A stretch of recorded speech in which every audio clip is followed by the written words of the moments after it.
Hey there, welcome back to my channel. I'm Liz, and today I'm going to show you a speed paint of a set of flowers based off a previous painting I made when I first started watercolors last December.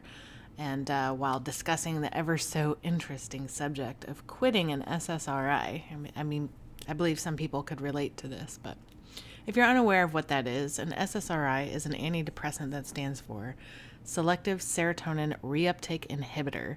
I discussed this a little in my left versus right brain video, but basically what it does is it blocks the cell-to-cell receptors that are specific for serotonin. So what that accomplishes is that when the serotonin is released from a signaling cell, it can't be immediately snatched up by the receiving cell.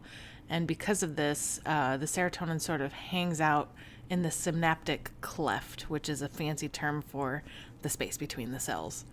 So by hanging out in this cellular alley, the serotonin has more time to be used by the body, which allows for happier feelings, or lack of a better term. So back in my previous video, I discussed how I had to go on an SSRI called Lexapro due to various circumstances in my life. For a little story time, this happened a few years back, and one of the big problems was that I actually didn't realize I was so depressed. So, excuse me, it sounds silly, but I was dropping weight like crazy and people were noticing. So I spent a lot of my time like sleeping or running. I didn't really eat much at all. And I just didn't have an appetite. And it finally hit me that I was battling up the depression. I felt nothing but despair at that point, which caused me to sleep more, run more, try to mask these feelings, kind of keep myself distracted, basically. My coworkers at the time were mostly men, or boys, if you ask me, that would tell me that I was having a hard time, that I just needed, so they were telling me if I was having a hard time, that I just needed to put a smile on my face and act like nothing was wrong, because that's, the role of women, basically, I guess.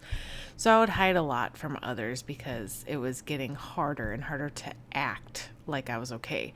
So I started to think that no one cared about me at all because I wasn't allowed to feel these feelings, and so I was crying a lot, and I would go to these little hidden corridors at work. So we had this little place that was called an interstitial space, and it's where all the piping for the different lab suites ran.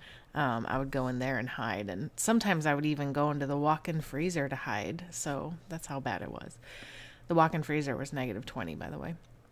I think overall, I lost about 30 pounds in about 3 months, which doesn't seem like much, but I was already a normal weight to begin with, and my boss at the time would tell me I looked like I was drowning in my clothes. So I started to get panic attacks more frequently, or what I thought were panic attacks. I had a difficult time breathing and would sweat pretty regularly, even if I wasn't doing anything. So this is when I talked to the doctor and was prescribed a low dose of this SSRI, the Lexapro. So you may be thinking, Liz, why are you sharing all this? Well, because I have nothing to hide, and these are things that are very real to a lot of people, so that's my best answer. I don't think we should, hide these things from people because some people just need help, Anyway, so I took Lexapro for about 2 years. And at the onset, I was told that when I wanted to stop taking it, I needed to talk to my doctor to make a plan. So, of course, being the lazy sort that I can be, I decided to stop taking it without making a trip to the doctor's office. I figured I had to take it slow, so I cut my pills in half and took a half pill every day for a week. Well, after a week, I just stopped taking them altogether. So this was probably not the best approach. There may be a longer weaning period that I'm unaware of because, hey, I didn't want to talk to the doctor, so I don't know. Anyway, so interesting things started to happen because of this. And if you look at the situation logically, you understand that this particular medication was altering my brain chemistry. So it's not the same as taking an aspirin or some kind of painkiller. When you deal with brain processes, there's a lot of interesting things that can happen, which is why the branch in neuroscience is so complicated. If you go online and read articles about it, some will tell you that these might be withdrawal symptoms. I'm just going to go with that. So the withdrawal symptoms can manifest as a function of how long you are on the drug and at what dose. So for me, I was on it for 2 years on 20 milligrams, which you can be prescribed either 10 or 20. I was on the high end, and that's considered, so like the 2 years too, it's considered longer and higher than like a temporary solution. So I was experiencing a myriad of symptoms when I quit. So this is going to sound kind of scary, but hear me out. One of the first things that happened when I quit taking Lexapro was that I sometimes heard voices. They weren't telling me to do harmful things or anything. They were just inaudible whispers beyond my level of consciousness. So these might have been related to one of the more common symptoms of quitting an SSRI, which you can look it up, and they actually have a name for it. They're called brain zaps. This was such a unique thing to experience and is so difficult to explain, but if you think about a scene in a movie where someone gets like punched in the face and the sound becomes a high-pitched buzz with muffled background noise, I'd begin to hear this, and then bam, a sound like someone firing a BB gun. It's so weird. I'd say shotgun, but it wasn't quite that loud. It was just kind of like a snap and then done. So this happened maybe once every 10 minutes or so, and this happened over the course of a couple months, so it became quite a nuisance. If you mix in a little dizziness with headaches, and I was quite miserable. Some of the other symptoms that you can find online are headaches, dizziness, nausea, appetite change, lack of focus, anxiety, depression, eye floaters, fatigue, insomnia, irritability, depersonalization, etc. I could probably relate more to the lack of focus, the fatigue and insomnia, depersonalization, and irritability. The fatigue and insomnia, I think, went hand in hand for me since I wasn't able to sleep at night. I was tired during the day, which made me irritable. So it's kind of like a domino effect and such a vicious cycle.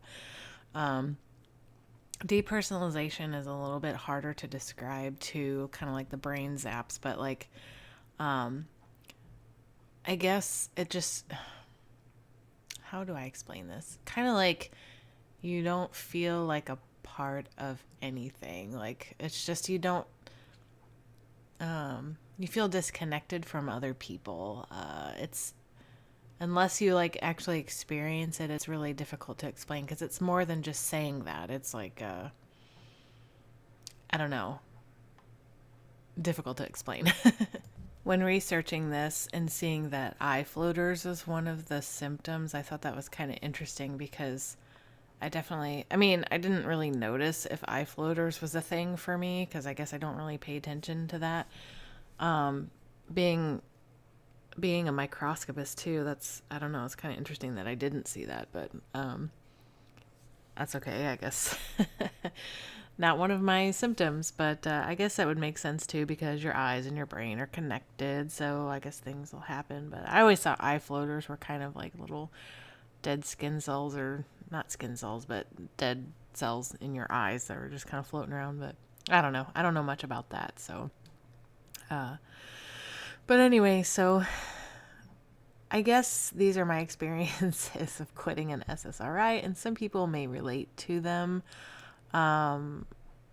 It's an interesting experience, and I really recommend if you're listening to this video and you're on an SSRI and you want to quit, I would do it gradually, because it can really, I mean, when you mess with your head like that, it can really do some harm. So I did it and survived, but if I were to do it again, I wouldn't do it the way I did it. So if that makes any sense whatsoever.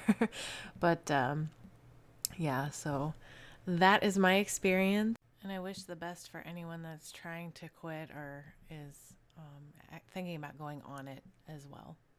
Okay, so here's the final product, and like I said before, this is based on something I had painted like a few months back when I first started watercolor, and it's done on the B paper, cold press. I'll link that in the description as well, with a myriad of paints, like anywhere from studio quality to artist quality. I honestly don't remember which ones I used, but yeah, so if you're interested in subscribing to my channel, just click on my portrait on the right, and if you'd like to know when I post, just click on the bell to receive notifications.